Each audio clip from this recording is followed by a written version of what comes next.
No. That one's not connected to anything. We did have this. Oh, great. What happened now?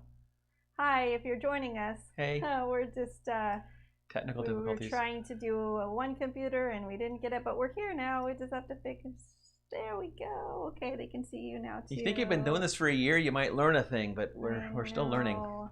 We were trying to use a different computer that's got better graphics card on it and a faster processor, but password problems getting in logged in, so we'll get all that figured out later. But we weren't expecting it to be such a major ordeal, but we'll get there. So, hey guys, have a little bit. Last few minutes of final testing.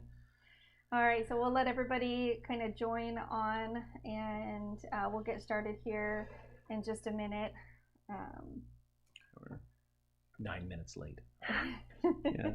We were going to be right on time and everything, and then we ran into some last-minute password issues. All right. Okay, there we go. Hey, guys. Thanks for joining us. Yeah, so we were trying to use a better computer last time when we were doing some screen sharing. We were having some glitches on this computer, so we thought we'd use a better computer, but we weren't able to get it all finalized. And so we're back to our old computer. That's why we were delayed. But welcome. We're so glad that you're here. Yes. We're ready to answer all of your questions, or at least Darren is ready to answer all of your questions. Well, not all. Yeah, as many as we can.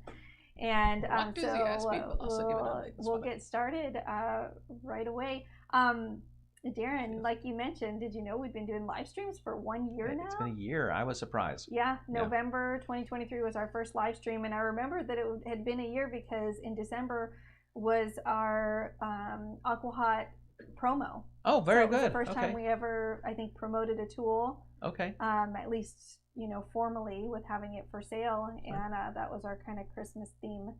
So, yay. All right, I've got, let's see, a couple announcements. Yeah, one was, yay, we celebrated 1 year of live streams, and I think we'll continue that. As long as y'all are interested, as long as you have questions, we really enjoy them. We get to come to Sequim. Yeah, and so we're considering this our Christmas live stream. So Merry Christmas. And I did want to do a giveaway just to be in the Christmas spirit, but there's just so many rules on all the different platforms that I didn't want to get kind of involved in all that. But we do have a 10% discount going on right now site-wide, and so I'm going to show you how to redeem that coupon. So take you over here, and so if you go to myrvworks.com/store, you'll get to our store with all of our products on there.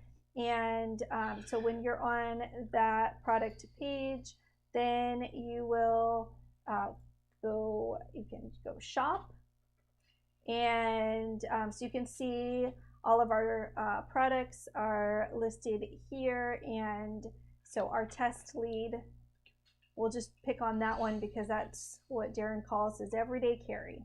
Yes. And so you just would add to the cart and go to checkout, and then you're going to add a coupon here, and so the coupon is holiday, all caps, with 10.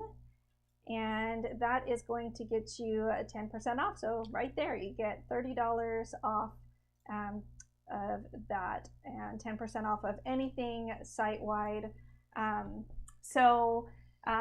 Yeah, you can go there to get that discount. That'll be good through the end of the year. And some of the products on there, like our individual tap jigs, those will be available just for a limited time. So we're not going to continue to manufacture the individual tap jigs. We'll just offer the quick disconnect version. And so definitely go over there and use that coupon if you want to get those before they're gone. And so we'll start answering your questions now. And so if you want to put your questions in the chat, you are limited to a certain number of characters, so sometimes it might take 2 or 3 posts. That's fine, we'll figure it out. And so even if you want to like compose it in Word and copy and paste, or however you want to do that, it's okay if it goes over one message. But we do want you to put in the model and the manufacturer of the particular appliance that you're talking about. Don't worry about your RV manufacturer, but just, so you don't have to worry about telling us that you have an Itasca or a Jayco or anything like that. But we do want to know if you have a fridge. Is it a Dometic? Is it a Norcold? What's the model number? That's going to help Darren to be able to answer your question better. So you can just go ahead and start putting those questions in the chat. We have a couple of pre-queued questions, but once we get through those, then we'll take the live questions, and we're usually able to get through most of them. Let us know if our audio video is good. If we need any improvement, let us know in the comments. We'll pay attention to that. And if you are on here because you reached out to us and I said, hey, we're going live on Friday, join us then, definitely let us know in the chat. And you can even let us know with your question. I'll make sure that we answer it. Get to that today. So we'll be on for about an hour answering your questions, and then we'll hop over to Patreon. So anybody that's a patron has access to a bonus or an exclusive live stream over there. So I'll let you take control of that. Our first question is from Blake, and he says, I watch your channel on YouTube like crazy. Yay. I feel you are very knowledgeable. How safe are Suburban furnaces? My RV is from 1995 and I'm so afraid of fire. Small metal box with a flame inside makes me very nervous, and I was wondering, the metal flue that goes through the wood wall and outside, what keeps the heat of the metal from catching the wood on fire? That flue gets pretty hot outside, and I've always run my furnace bare minimum and do not run it while I'm asleep or gone. Okay. Okay, so that's Blake's question. And is my audio good? It's got the little bars? Yeah. Okay.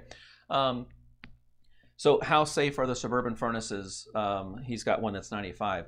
All of the furnaces are safe, actually, whether it's Dometic, Atwood, Suburban. They're rated for RV. They're RVIA approved. They all follow the NFPA 1192 standard, which is the standard in the industry on these things. So overwhelmingly, these furnaces are safe. My concern on a furnace that's this old is a crack in the heat exchanger. And so we do see on older furnaces, we do see those heat exchangers developing a crack in them. Not all of them, but we do see that. And so here's a problem. If there's a crack in that heat exchanger, I don't care if it's brand new or 30, 40 years old, that might allow some carbon monoxide into the living space, and that's always bad, which is why we need to have our propane alarms, our CO alarms, and our smoke alarms all fresh and ready to go to help us detect those types of things. So the first question that I heard there was, are they safe? Yes, they're very safe. They're designed to be safe. I could rattle off how many safety features are in these furnaces, and there's quite a lot of safety features built into all of the furnaces, all of the RV appliances in that regard. Redundancy safety systems, like, for example, to open up the gas valve, you have to have two 12-volt coil solenoids engaged. If one of those solenoids fails, then it's not going to work. Flame rectification through the igniter.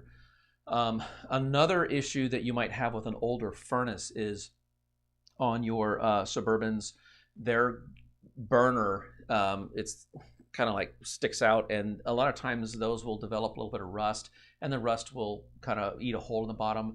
If you have any oil in your LP line, a lot of times we find that in the furnace, because the furnace is the appliance that consumes more LP than any of the other appliances. And so if there's oil in the line, it might be attracted to that burner, and it just sits on the bottom, it makes a puddle, and then it might burn a hole through your heat exchanger. That's true for Suburban and for the Atwood and now Dometic.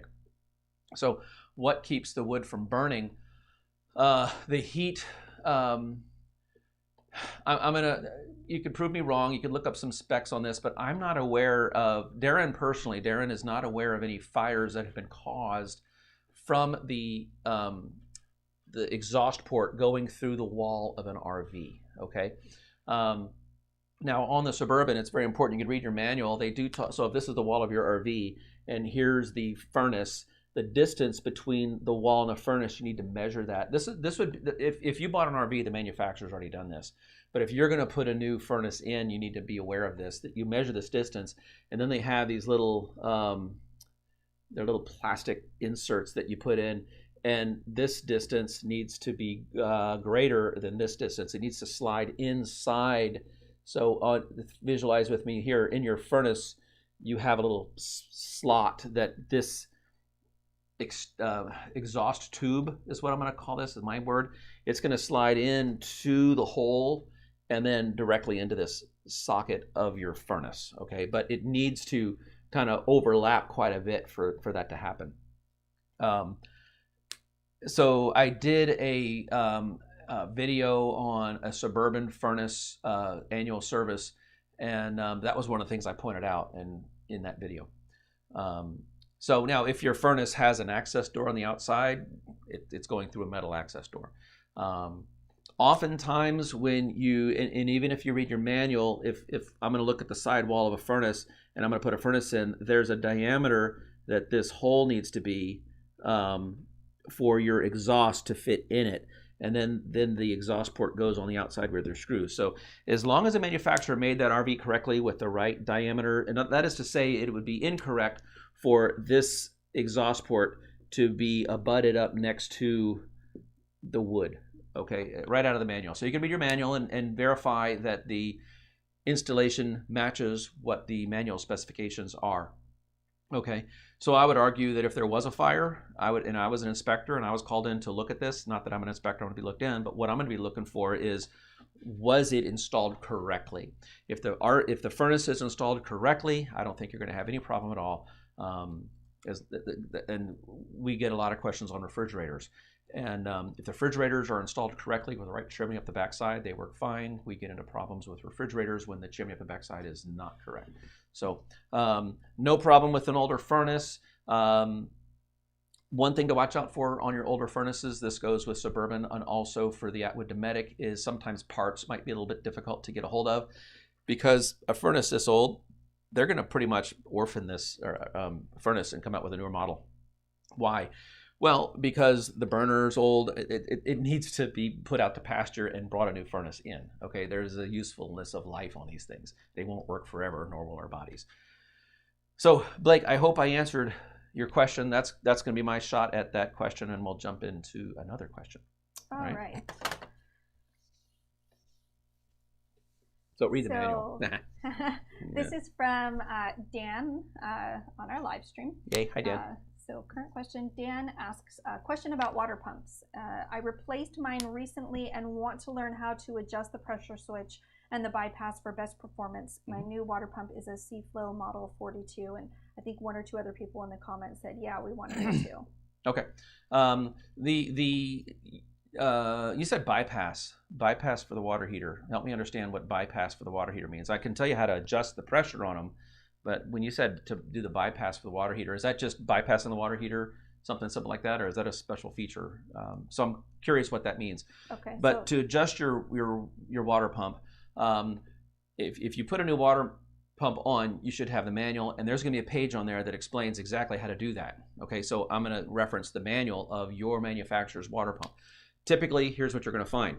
We're going to look at the water pump from the pump head itself. So you're going to have an in feed, and then you're going to have an out feed, okay? And then you're going to have this motor in the middle.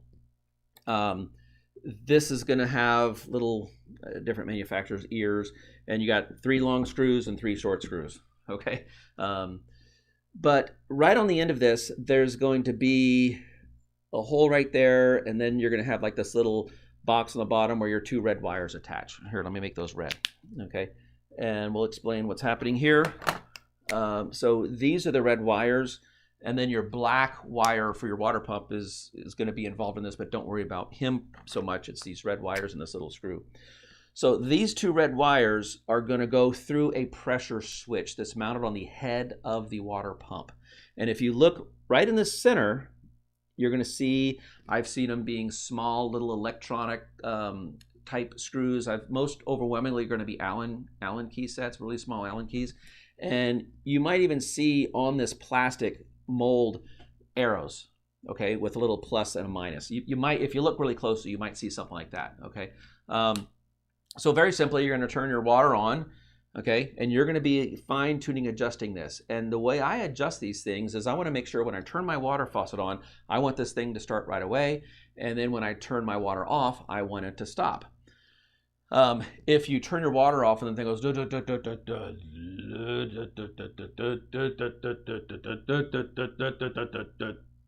okay, you need to adjust your screw here. And that's kind of what it sounds like. Okay, they're just like hunting for, and so let's follow with me on that.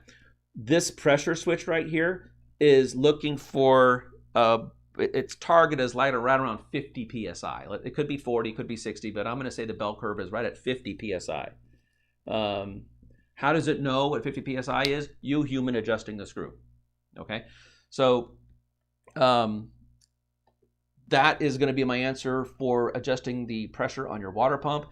It is a bit of an art, not a science. You need to know where the little screw is on the front. So your water pump's going to shoot off out the back this way, okay? And it's got its funky little feet down here that you got to, sometimes it's impossible to get to those screws in the back. You have to have right-angled screwdrivers, and they stick them in the weirdest, impossible places to get to.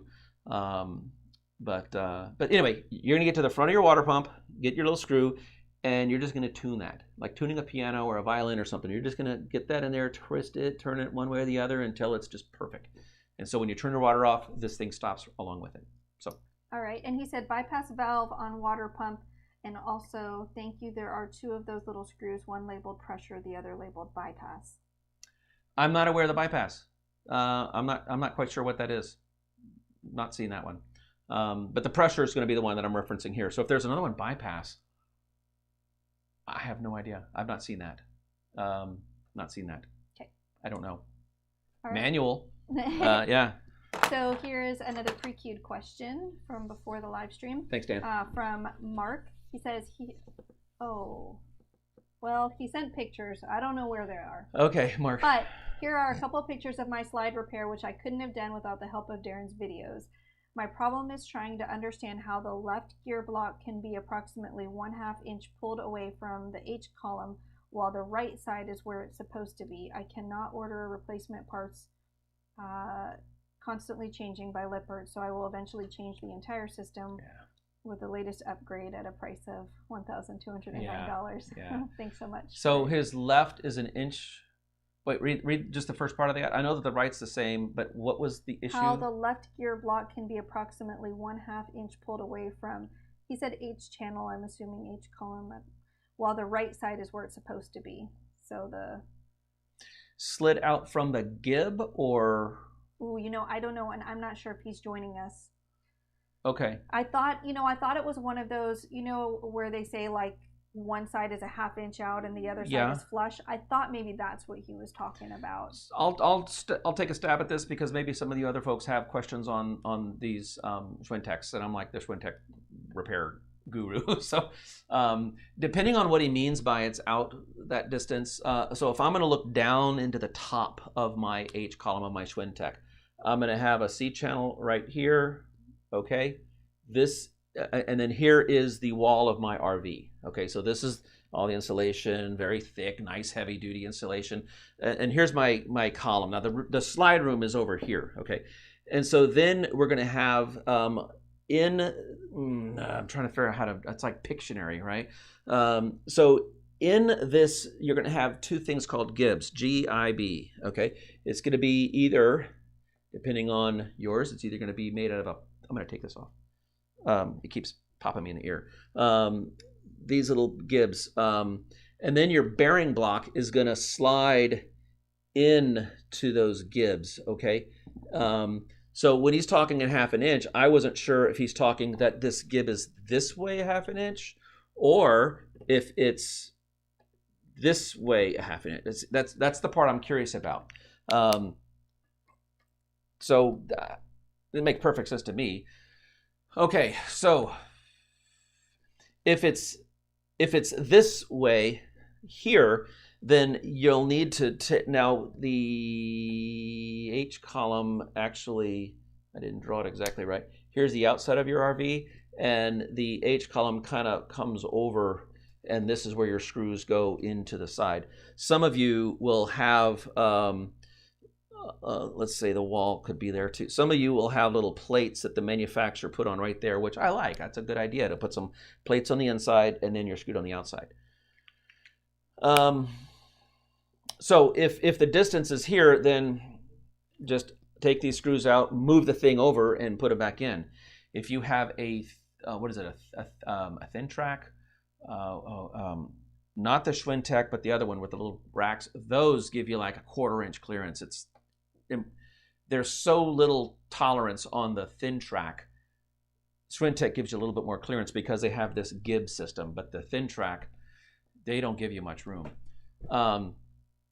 So move that over. If it's now, okay, so if it's this way, then synchronize your slide room and allow this side to close more.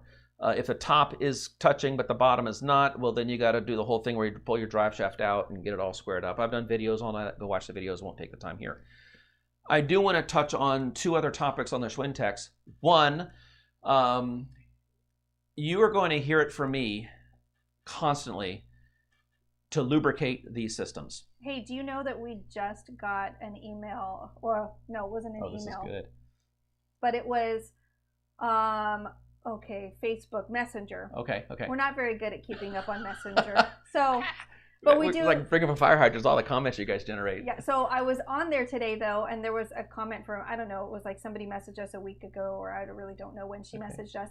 But she was just thanking us about, you know, her slide, and she had watched our video and done the recommended lubrication in it. And so I was going back and forth, and she was like, yeah, she was so stoked that she did that. It worked. And I was like, yep, that's all that it needs. Like, sometimes all you need to do is just give it the right lubrication. Yeah. And yeah, she was like, I can't, you know, I don't remember her exact words, but she was very happy. Well, good. And that's going to be, if you get nothing else out of watching any of my videos and you have a Schwintek, listen to whoever, it's your RV, it's not mine.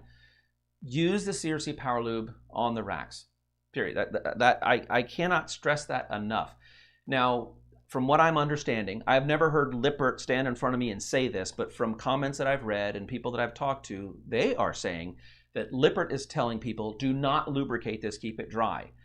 I could not disagree with that statement more. That I would say that is blatantly wrong, and I love you, Lippert, but I think by you telling people not to lubricate your Schwintek slide room, you are doing a major disservice to all your customers, and that is what's causing them to destroy themselves. And so I'm just going to ask you guys to do me a favor.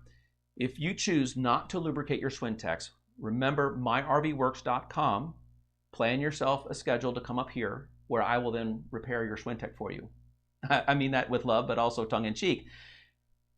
I would say 90, I've worked on, if I were to count, it's in the hundreds of Schwintek systems. Maybe closer to 1,000 if I consider how many I've worked on in the last 10 years. I would say a high 90%, very high 90%. The reason I'm working on these Schwinteks is because they were not lubricated. And so if we could just lubricate our Schwintek slide rooms, I think everybody's talking about Vroom and how Schwintek's bad and all that kind of stuff. Hey, Vroom might be the best thing in the world, but you know what? If you would have taken care of your Schwintek to begin with and lubricated like Darren's telling you to, Vroom would not be having the business that they have right now. And specifically, since we're talking about this, let me show you where I'm talking about. If you have watched my videos, you've heard me. But this is the part where I really, really want to stress you need to lubricate. So here's the rack on the side of your RV, okay? And you've seen all these little slots. I'm not going to draw them all the way across. And then you have this little track right in the top, okay? Some of you, the track will have a void on the top. Some of you, the track will have a void on the bottom. Lippert has replaced and redesigned this system. I've counted over 7 times. It's ridiculous. Where I want you to take your CRC with PT, it's a PTFE, is in this right here. Very, very, very important to lubricate that. I don't need you to do the teeth. I want you to take this green can of CRC Power Lube with PTFE. I don't care where you get it. I really would like you to use the CRC Power Lube with PTFE. No, I don't have stock in them. No, they're not sponsoring this, but that's what I've been using for years and it works. You could use whatever you want. Your big boys and big girls at your RV, but Darren's gonna say use the CRC with Power Lube, PTFE, and squirt this track. Yes, I want you to lubricate your gibs. Yes, I want you to lubricate where the drive shaft comes through. Yes, but the most important place that I'm going to ask you to lubricate is this track right here. You have a plastic shoe riding in there. This is aluminum, the plastic shoe, and that is where I can't stress enough. I'm going to stop getting off my soapbox, but CRC Power Lube with Teflon in it, lubricate that track.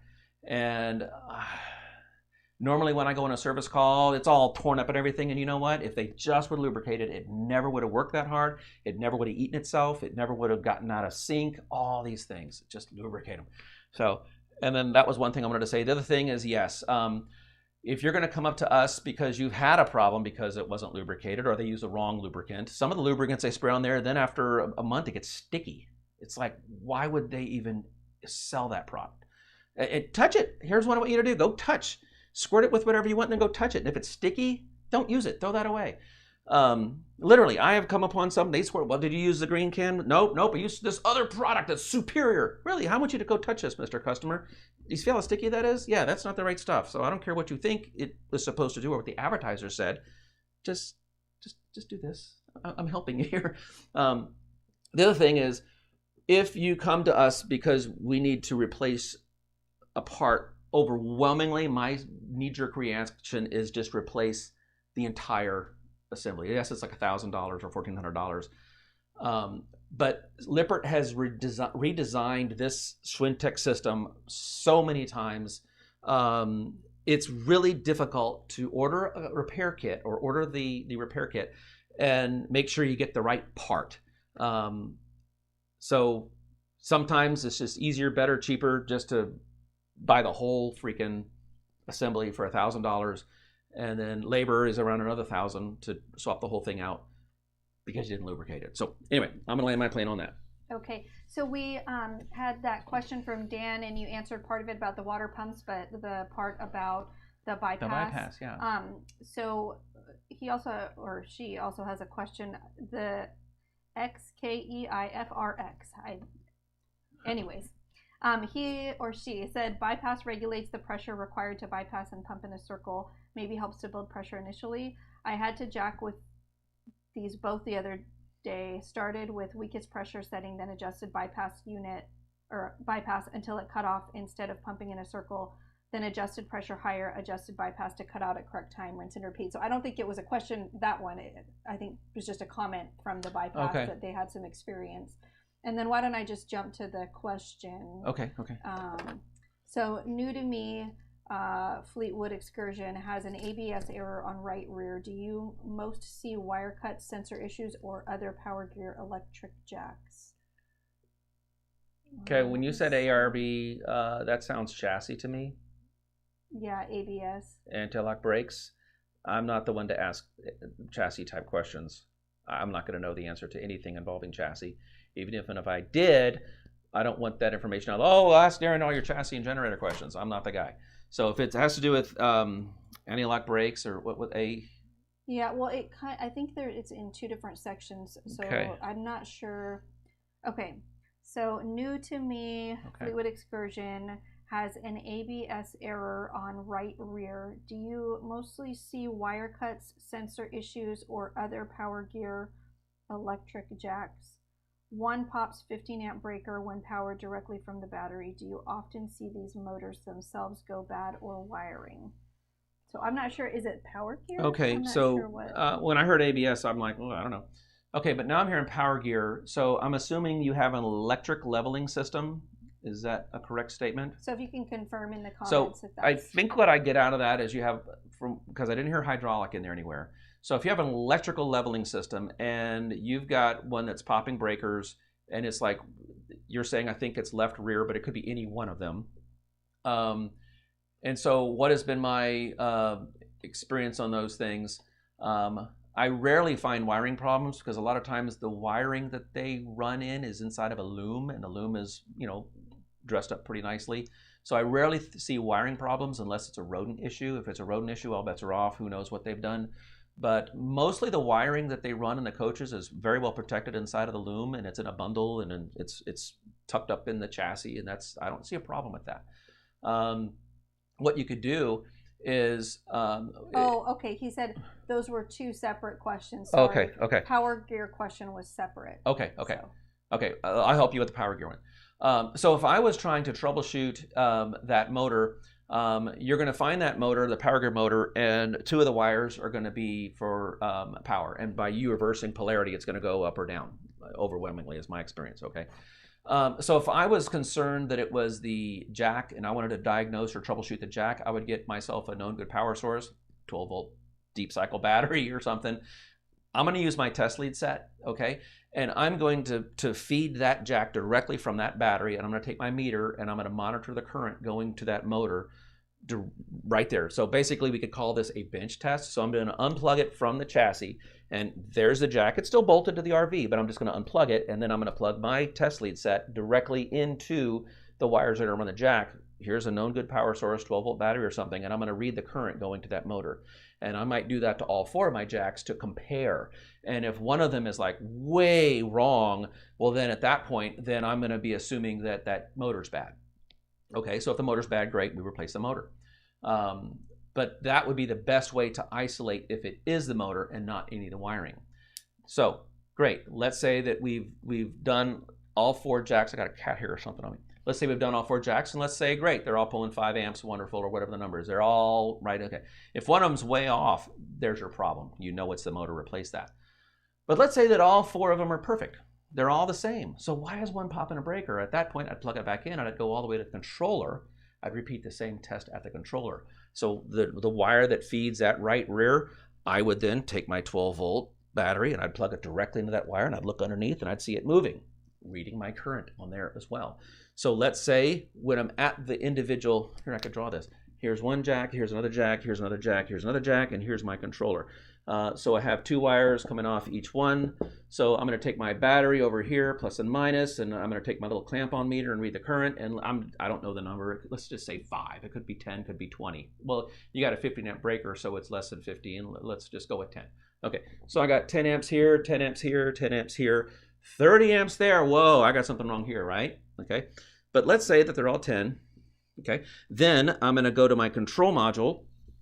I think you see where I'm going. I'm following the trail. This is troubleshooting 101. I'm following the trail. Is it the motor or is it the wiring?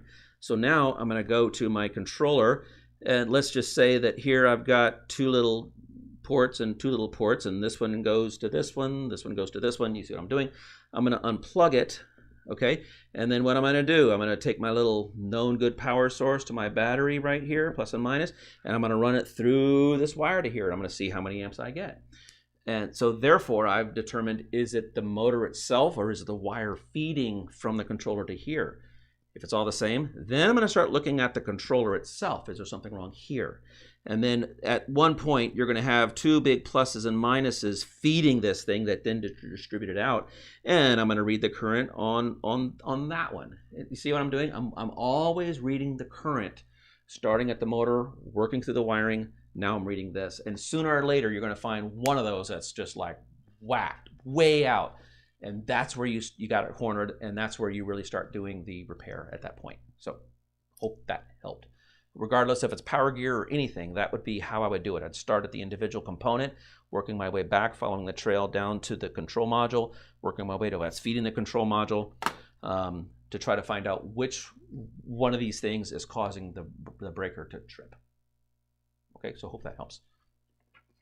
All right, and Daniel says, do you have any experience with the Mide telescoping handrail system? No. Okay. I've been to Mide school, but we talked about the little steps that come up and the jacks or the little hitches, but telescoping handrail system. The only thing I can think of is that something that goes on the steps that they fold up. So I'm going to say no, not really. No, okay. It's not something we covered in school. Sorry.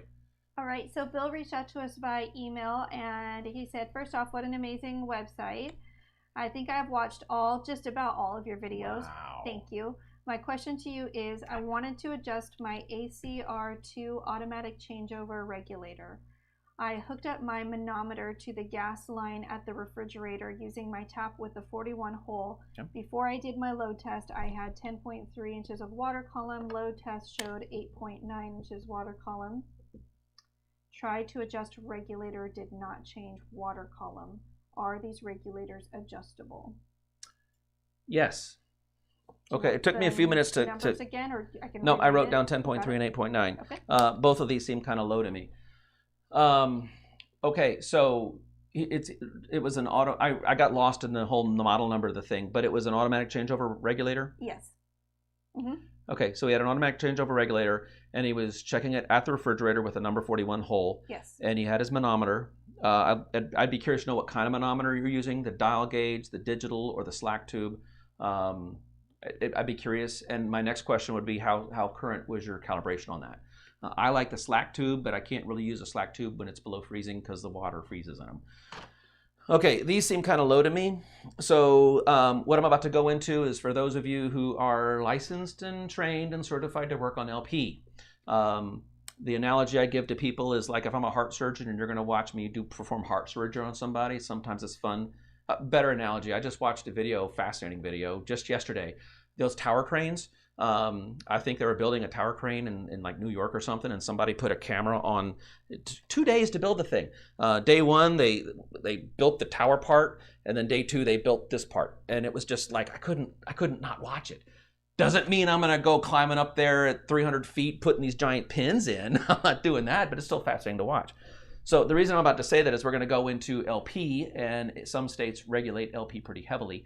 So, but what I'm going to talk about is how to perform these tests, okay, for your viewing pleasure. I do like checking this at the refrigerator because at the refrigerator I could open up the big service access. I've got my little vibration loop here of my LP. Everything's right there. I got a little ledge to put my tools down. Everything's wonderful.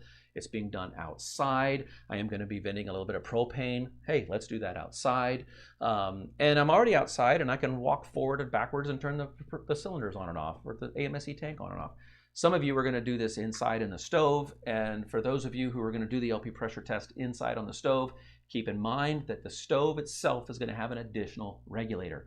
So if you're going to do this, and if you're going to do the operating pressure and a lockout pressure test on a stove, connecting your thing to the stove bud, that is not the way that's done, because you're only going to be testing the regulator at the stove, not the LP pressure throughout the entire coach, okay? Because that regulator on the stove, if you're going to go downstream of that and plug into the little stove bud, you got to take it apart right there before that regulator. So I just didn't do it at the refrigerator, okay? Now you can do a leak test at the stove, and typically that's where they most recommend that you do the leak test for LP leaks to see if your system is gas tight at the stove, but you cannot do the operating and the lockout pressure test. So there's 3 tests you're going to perform here. One's the operating pressure test, one's going to be the lockout pressure test, and one's going to be the timed pressure drop test, okay? 3 tests that you must perform when you work on the LPs. Well, actually, the LP system is gas tight. Okay, that means that nothing's getting in, nothing's getting out. It's a gas tight system. So if you ever open up that gas line to do any kind of maintenance on your furnace, pulling your furnace or water heater or anything, you must do the time pressure drop test. That's a requirement by law, by NFPA 1192. You must do the time pressure drop test. You don't need to do these 2. Therefore, you can do that at the stove, just taking off one of the burners and plugging a little 3/8 hose onto the bud, turning it on, and doing your leak test there. That is a 3-minute test. 3-minute. Okay? So now he's getting these numbers. These seem kind of low. If you were to open up your refrigerator, look at your sticker. These are those of you that have the absorption refrigerator. Okay? If you have a residential refrigerator, you don't need to worry about this. So if you were to look at your refrigerator, you're going to see in little prints, normally in the upper right-hand corner legend, it's going to say like 11 inches W.C, and then maybe 10.5 inches W.C, maybe a 13 inches W.C. So if you look at your water heater, if you open up your water heater access door and you look at that sticker on the right-hand side, it's going to talk about manifold pressure. What is it? 13 inches W.C, 10 inches W.C. If you open up your stove hood, you're going to look at the number. You're going to say, what's that number? What is this? So that's inches of water column. Okay, the 11 inches WC is the equivalent of 6 ounces of pressure. Okay, so 6 ounces of pressure is the 11 inches water column. Okay, so let me just jump into there till we get to more questions. So basically, the procedure, the steps that you do is you where does it? Okay, I'm all over the place. Let me center myself and try to answer the question because he was talking about these numbers. Where does this number 41 hole come from? Okay, you could go online and do a search for manifold pressure and hole sizes, and you're going to get a chart that talks about all these hole sizes and how many equivalent BTUs that is. A number 41 hole is the equivalent of, I think, 70,000 BTUs. Okay, why do we need a number 41 hole? Why are we looking at 70,000 BTUs? That is to say, if I have a valve here and I'm just pouring this stuff outside, then it's the equivalent of 70,000 BTUs of pressure. Where's that come from? Okay, why are we using 41 hole in an RV where 70,000 come from? If you were to go around your RV and identify every single one of your appliances that consumes propane, this would be your refrigerator, your water heater, your stove, and your furnace. Some of you may have a generator. I've got an older RV and it's got the propane lamps. It's really kind of cool. So you're going to run around and every single one of those is going to have its BTU rating. Okay, BTU is the rating feeding the appliance, not the heat coming out of it. So a furnace, you might have a 40,000 BTU furnace. That means it wants to see 40,000 BTUs feeding it at the input port, not how much heat's coming out the other side. So you go around your RV and you write down all the BTU ratings of all of these appliances. You draw a line, you add it up. Let's just say you get 140,000 BTUs for every single one of your appliances across the board. Well, I got a truck camper, I got a pop-up camper. Well, that number is going to be much, much smaller. Well, I've got a Class A diesel pusher that's got 2 furnaces and an on-demand water heater. That was another one. Well, then your number is going to be much, much higher. So in our industry, in the RV industry, we standardize on 70,000 with a number 41 hole. So the number 41 hole, the 70,000 BTUs, so what you're supposed to do, according to code, is you're supposed to run around and write down every single one of these things, come up with a number, and divide it in half, and that's what you're supposed to do this test on. We called it the 50% test. Okay. So we, am I losing everybody? Probably the people that want to know about propane. Okay.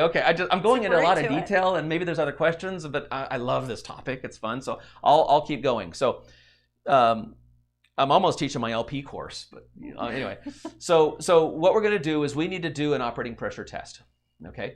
So we have our manometer. Our manometer is going to read inches of water column, and so we attach that. Like I said originally, I like attaching that at the refrigerator because I'm outside. I'm going to be gassing some propane. It's an environmentally, it's not going to, you don't have to call hazmat if propane gets spilled. It's a very, very safe, environmentally happy product. The byproduct of burning propane is what? Water and carbon dioxide. Not going to hurt anybody. Okay, so it's and if there's a spill or a rupture, as long as there's no spark, then propane will just dissipate into the atmosphere. Nobody's going to be hurt by it. So it's very, very safe, and think of propane as a portable battery of heat. Okay, so the first thing we're going to do is we are going to connect our manometer to something. I like the refrigerator, and the first thing we're going to do is we're going to adjust our regulator at the 50% load, and we're going to do our operating pressure test at 50% load, and we're looking for 11 inches water column. Okay, at a 50% load, we're looking at 11 inches water column. Okay, a lot of people do the test backwards. They'll do the lockout pressure test first. Lockout pressure test has nothing to do with operating pressure. So you adjust your operating pressure, 50% load, because you did your math, and you're going to adjust your regulator to 11 inches of water column. Once you've adjusted your regulator to 11 inches of water column at a 50% load, then you shut off all your sources, and then you see where this propane is going to go, and it better not go over 14 inches of water column. Okay, if it goes over 14 inches of water column, it's an automatic fail. Replace the regulator. Okay, so what I find a lot of people doing is they're doing the 11 inches of water column on the lockout pressure test. Why would you do that? So they're adjusting the pressure of their LP with no fluid flowing through it, and that kind of defeats the purpose.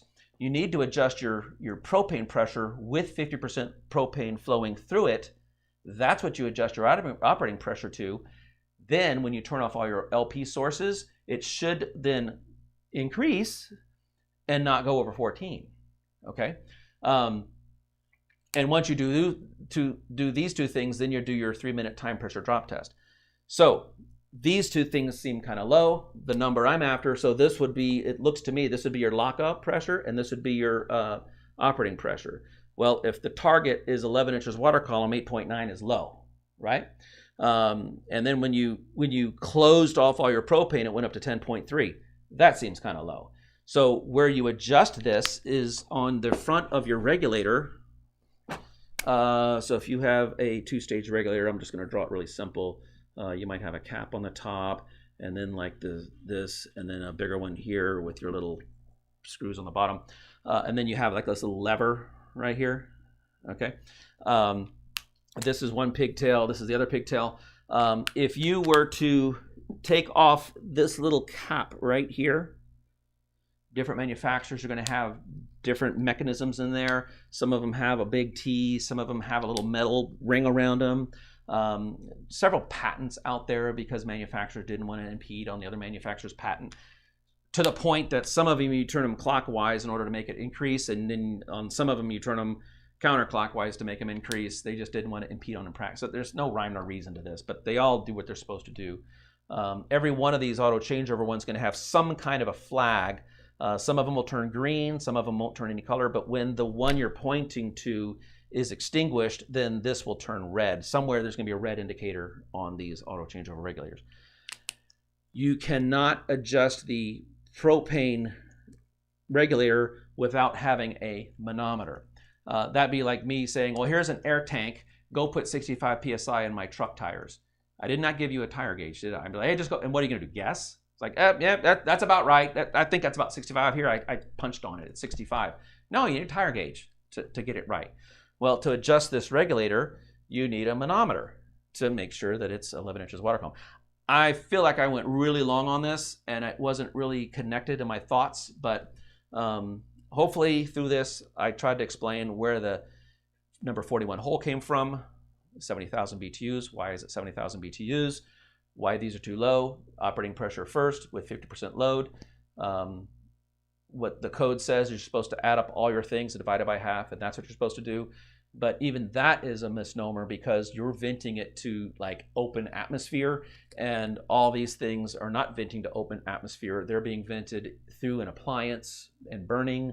And even still, if I adjust this perfectly, well, guess what? You go up in altitude, down in altitude, temperature changes, your tanks start to run a little bit low, it's going to change. So, okay, and then would you ever adjust the regulators? Are those adjustable? Yes. Okay. They are adjustable. Well, since you just got done talking about how to do all those LP tests, yeah, we'll get to everybody's questions, but I wanted to show everybody how they can LP tap jigs. Go to our store and get tap jigs, and mainly how to use the code that we have going on right now. So if you go to our website, that's myrvworks.com/store, and you can click on there to go shopping, and you'll see all of our products. Now we have a quick disconnect tap jig, either the complete set or you can build your own. We also have individual tap jigs. Those we are not going to make. We're going to make room for different products, and so next year we'll just have the quick disconnect configuration available. And so I'll go ahead and choose one of these since they're only available for a limited time. But you would just go ahead and choose whatever tap you want. If you want any accessories, you can add there. We'll just go regular, add to the cart, continue to cart. And you can see I had punched in this promo code holiday 10, but you'll just type that in, holiday 10. Oh, well, you have to be able to do it correctly. Yes. Holiday 10, there we go. And that's going to give you that 10% discount. That's good through the end of the year. We'll have that discount going. And so feel free to go over there to get yourself a tap jig. And I make 5 different ways of tapping into LP to check pressure and or flow. And I've got 2 more in my head that I'm going to be designing for this. Yeah, I enjoy LP. It's fun. So. Yeah. Okay, so Charles, he did reach out to us by email. Okay. And I told him to join us on the live stream, so he's here on the live stream. And so I'm gonna tell you what his question that's very short in the chat, and then I'll go back to his email so you have a little more detail. So he says, looking for more detail on lubricating / cleaning the Intech camper lift, the Octopus. Oh, yes. Oh, okay. So let's go back to... You watched that video where... Original. Okay. I stumbled across your video on servicing the 4-tentacled Intech camper lift. That's a good and I'm looking forward to doing this on my StarCraft pop-up camper. Okay. I noticed in the video you don't show the actual process of greasing the tentacles, etc. And the video description has a link to the degreaser and lubricants you use, but it doesn't seem to work, so we may need to update that. Do you have any info on the degreaser and lubricants that you recommend for this service? Mine sounds possibly worse than the one you demonstrated. Yes. Okay. Yeah, they basically take, it looked like, my background is electrical, industrial electrical, so it was like EMT. It looks like they just took electrical metallic tubing and then they ran this spirally cord thing through it, and that's where we get the octopus tentacle thing from. That was madness.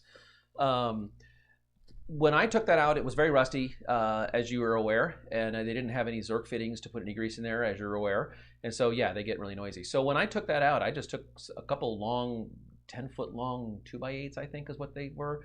And so anyway, what I did was I just took a wire brush and degreaser and scrubbed all the rust off that I could, okay?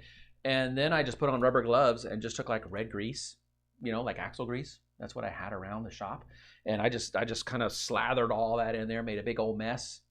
I think some of that was originally recorded, but it got cut out for some reason, maybe because the video was going really long. And so I just red greased everything and then stuck them back in there and made sure that the grease was all inside those EMT tubes by just keep slathering it in there, and just working that tentacle back and forth inside of that EMT to make sure that it's all in there. So just red grease is what I used. And just made sure everything was greased nice and cloppy is the word I'll use. So just red axle grease is what I use. Nothing fancy there. Okay. Somebody might say lithium or whatever, but I happen to have red axle grease in the shop with me, and that's what I used. Didn't put much more thought in it. I just like, well, what do I have for this? Says to me it looks like a heavy-duty rooter cable that plumbers use. Yeah, like a big old roto rooter type thing, you know. And I had it all over me when I was done. But I'll be honest, I'd never worked on one of those before, and it was like a discovery. And I like coming across those. You throw a furnace at me, great. I can just have the thing fixed in no time. But it's fun every once in a while to come across one of these challenging ones like that. So yeah, so hopefully that helps. But I just used red grease and figured it out. Okay, and Dave says, I'm using my freshwater tank for water supply. My water heater seems to sizzle, so I turn the pump on and it goes away. Does that mean I have a leak, or it just means water is short in the freshwater line? Water sizzles. Does it sizzle when you're connected to shore power or city water? So I'm curious about the sizzle. So if you're connected to like a hydrant where you have city water, does it sizzle? Does it only sizzle when you're connected to your freshwater tank? I'm curious what the sizzle means. Elaborate on that a little bit. Does a water pump seem to, if you're concerned if you have a leak, leave your water pump on and don't turn on any faucets and just listen for this thing to go every 5 minutes, 10 minutes, 15 minutes. Okay, then you have a little bit of a leak somewhere. You know, that's that little, got a leak somewhere. So if your tank is full and your water pump's not doing that, it's not doing that, then we could assume that you have a watertight system from the tank to the pump and from the pump to all your hydrants, going through the water heater as well. On your water heater, you may also be able to bypass that. So what would be very curious is to bypass your water heater and see if the sizzle goes away, and then open the bypass, let it go through the water heater. We're just going to try to follow the trail and try to corner this thing, go hunting. And but I'm curious what the sizzle is. Sizzle could be electrical arcing. Sizzle could be water boiling. So I need a little more information. What's the sizzle? Is it the steak being cooked out there? That'd be kind of yummy. So we'll go, if you are watching and you can make that note, sizzle? let us know in the chat. And then just to go back to Charles with the tentacle. Yeah, he said, did you try to clean the tubes at all? Not really. No. I figured, and my thought was, because that roto-rooter, the tentacles going up and down, that's pretty much cleaning them. I visualized in my mind that those are galvanized. If it's EMT is what they use, it looked a lot like EMT to me. I've certainly seen my share of EMT tubes all over airports and stuff. So if it's EMT, it's galvanized, so it shouldn't rust. I think the thing that's rusting is the tentacle. And so you put enough grease on the tentacle and stick it in there, okay, so maybe in 10 years you got to take it apart again.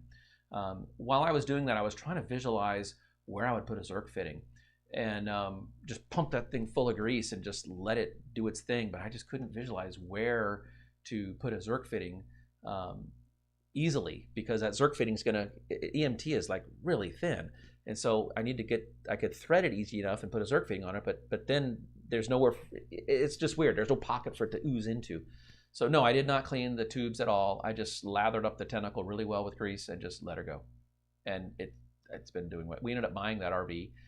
Fits great in the back of the truck, and it had a lot of problems. So we just made an offer on them, and they're like, yeah, take it. And so we have that now, and we use it, and it's super quiet and super fast. So we've raised it quite a few times since then, and every time I do it, I think of that video, and I can visualize in my head how it all works, and it's pretty fun. But is that the pop-up camper we stayed in, or is that a different one? No, that's the one that goes on the truck? Yeah, this is the one that goes on the truck. Oh, okay. Where it raises and lowers on the truck. Oh, gotcha. Okay. We've got like 5 RVs, 6 RVs, got a lot of RVs. I think, Ann, did you say that was your favorite one? Somebody said that. The Pine Mountain? Was their favorite one. I like the Pine Mountain. We have a Lance camper. The Lance is one. Okay. Yeah. It's got the Lance has every bell and whistle. It also fits in the back of the truck, but it's big and heavy. But the Pine Mountain truck camper, you can go off road with that thing. So Hector says, hello from South Texas. Hey. I have a Suburban furnace. Do you recommend painting surface rust on the manifold heat exchanger with high temperature paint? I don't. I really don't. You're not going to gain anything by that. Just no. When those come from the factory, they're not painted at all. So no, you're not going to gain anything by painting it. I wouldn't worry about it. All right, and we are winding down, but we'll see if we can get everybody's in. All right, I'll go quicker. I won't elaborate on this propane thing like I did for... Oh, that's okay. I'm sure it's all good. Okay, Ricky says, when our 27-foot wilderness was turned on its side in a tropical storm in Myrtle Beach last year, I've had a leak in my propane and nobody can find it with a sniffer at all. Huh. Speaking of propane. Yeah. How big of a leak? How quickly of a leak? How do you know you have a leak? Check your pigtails. Check your regulator. Oh yeah, I mean that's a good one, because not that I would know, except for this last week we had the guy who you went out, you worked on his furnace. Then he texted over the weekend like, I'm running LP like crazy. There must be a leak. And then you went out there and it was just some best practices, right? Yeah, we did. We worked on a furnace, I guess a week ago. I don't know. Yeah, 2 weeks ago. On our furnaces. We worked on a furnace, and this one we had to pull it out to get to the front of it because all they gave us was an exhaust port on the outside. But they used a flexible hose, so I was able to pull it away from the wall and rotate it. And it was a control board, black, plain and simple, A to B, black and white. It was a control board. And so we were able to just kind of pull it away from the wall, rotate a little bit, put a new control board on there and rotate it back and put it back in. Never once tapped into the gas, never touched anything on the gas line. Everything was, so we never tapped into the gas line, therefore everything's fine. And so that was like on a Tuesday? I think one of the T days. Tuesday, no, you're right. It was a Tuesday, and then it was Saturday he messaged. And then so Wednesday, Thursday, Friday, Saturday, 4 days later, he's texting us saying he's got a gas leak. He's freaking out. He turned off everything. And so we get there on a Tuesday a whole week. Yep. Okay. And so I spent about an hour and a half with him. A nice couple. We spent about an hour and a half with him, and we did a complete everything I showed you. Now his regulator was low, so we adjusted his regulator, and but we did all these leak tests, never could find a leak. And so we went through the math on propane, and I'll just do it real quick. Remember the number. I'm gonna give you guys a bonus. I just thought of something. I'm going to add value to you. So remember 92000, okay? There are 92,000 BTUs in 1 gallon of propane, okay? So here's what I want you to do. If you have a 40,000 BTU furnace, you divide that by that, whatever these things, and it'll tell you how many hours a gallon of propane will last. Now, if you have a 20-pound cylinder, little barbecue size cylinder, those have 4.7 gallons. So it's 4.7 times 92. And then you get about 13 hours of furnace usage, plus or minus, on a 20-pound cylinder. Your 30-pound cylinders have 7 gallons of propane in them. 7 times this, you get 26 or something like that. So you do your math on this, and that'll kind of give you a ballpark on how long your furnace will work. So guess what? We were out there on a Tuesday, Wednesday, Thursday, Friday. He ran his furnace for 4 days, and he ran out of propane. Okay? He thinks it's a leak. But it turns out that he consumed all of his propane because he ran his furnace. And so we did the leak test and all this kind of stuff using my LP tap jigs. Thank you very much. They're so fun to use. And so yeah, just remember that there's 92,000 BTUs in a gallon of propane. You're going to buy 4.7 or 7. This is the 10-pound cylinders. This is the 20-pound cylinders. And multiply it by that. Now, here's what I'm going to give you one more quick tip on this. Everybody, remember the number 16. That's the magic number. Remember 16. There's going to be a quiz. I'm going to leave it right there. Number 16. The question is, well, is it cheaper to heat on propane or cheaper to heat on electricity?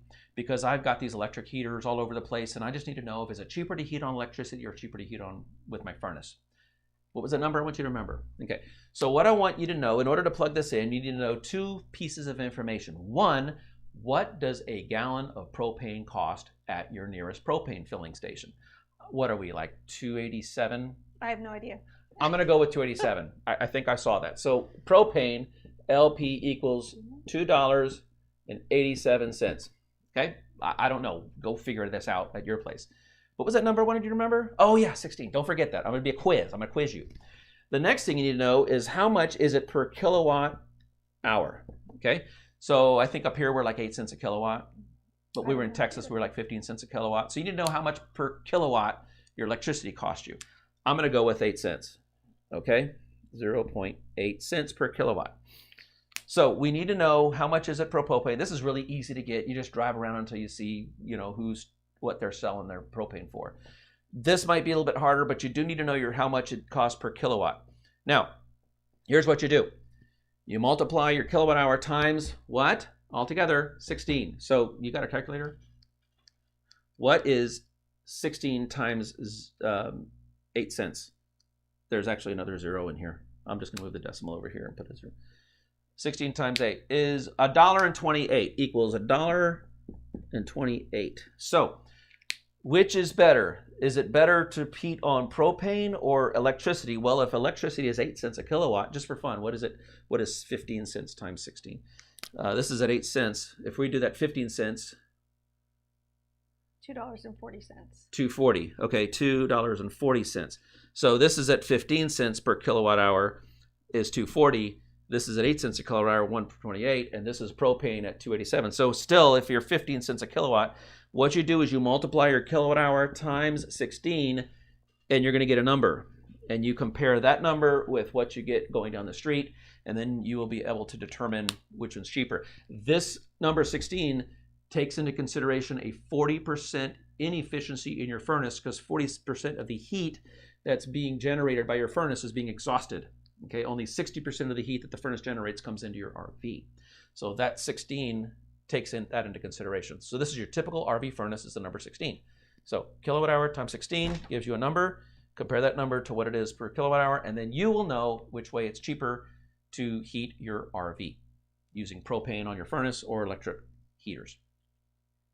All right. How about that? So the next one is super fun. Oh boy. So okay. Yeah, it's not going to puzzle you. In fact, I can answer it. Oh, go for it. Yeah. So Daniel and Marshall both wanted to know when we're coming out with more pop-up camper videos. So we like the pop-up camper videos. Okay, cool. Okay.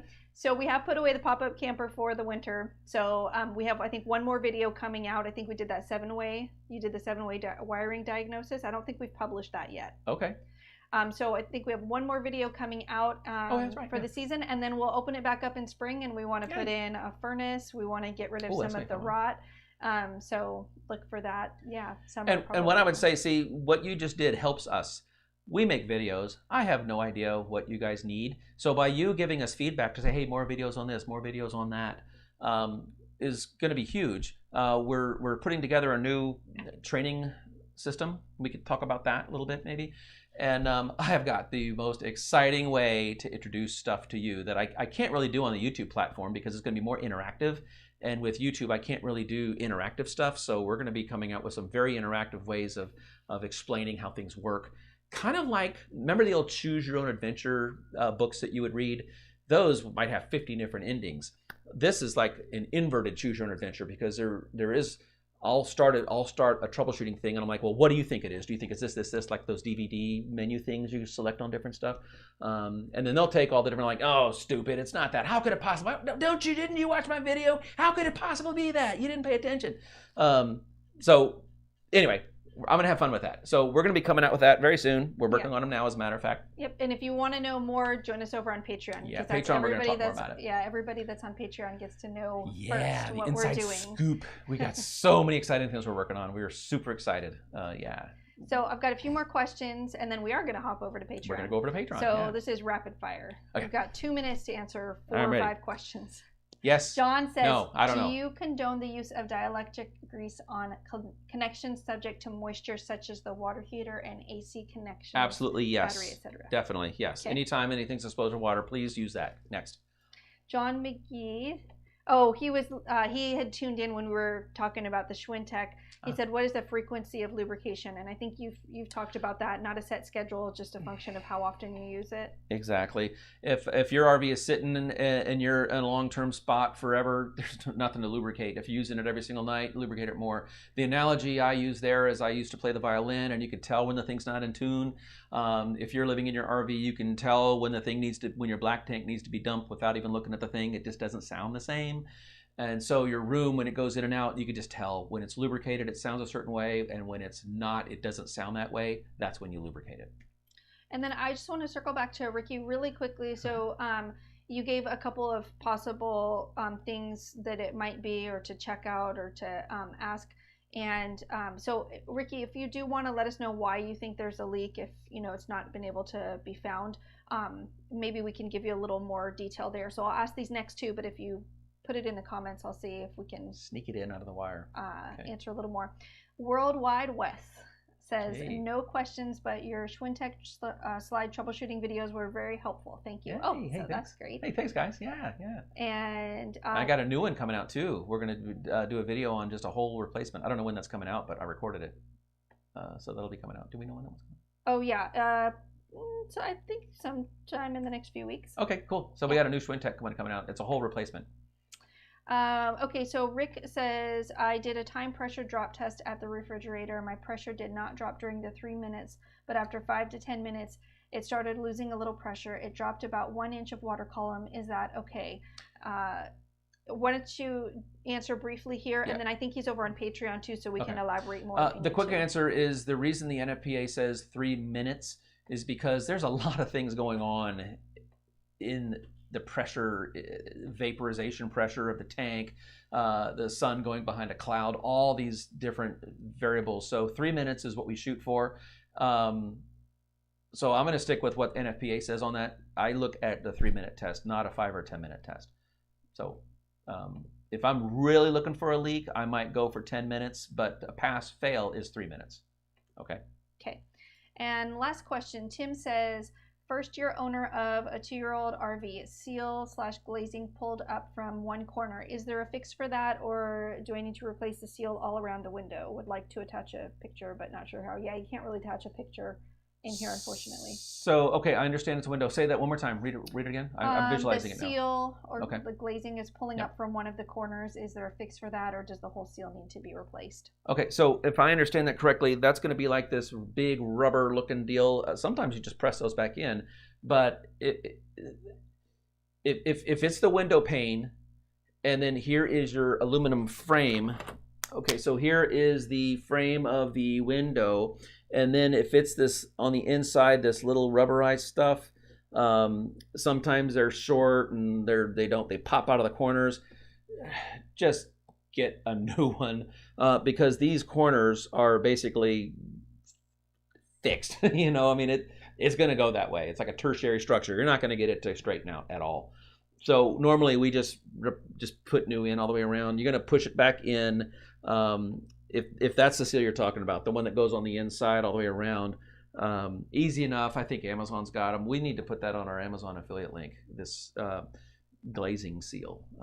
They do have a couple different profiles to be aware of, the way they grab into. So I'll make a note on my phone here to add that on our Amazon store, and it'll probably be under RV parts or something like that. We have categories on our Amazon store, so I would just replace it.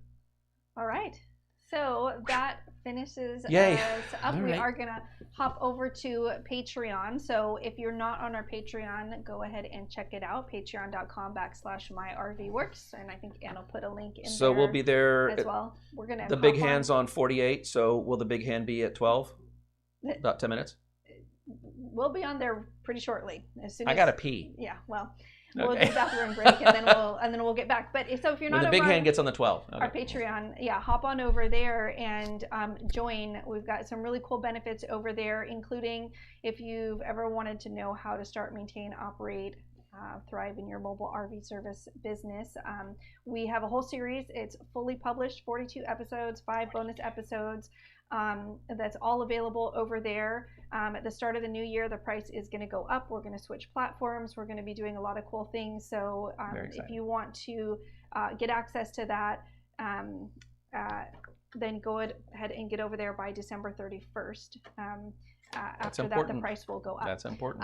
And we've got a lot of cool benefits over there as well. And starting in the new year, we're going to add a couple. And so it should be really exciting. You always get to know what we're doing first when you're over on Patreon. And so we're going to hop over there. Merry Christmas. Yeah, and Christmas. We'll look forward to seeing you in the new year. Do you have anything else? Happy camping. Happy campers. Say my RV works. All right. Thanks for joining us, guys. Yeah. Merry Christmas, guys. Bye. Be blessed. All right. Bye. And then you just hit this.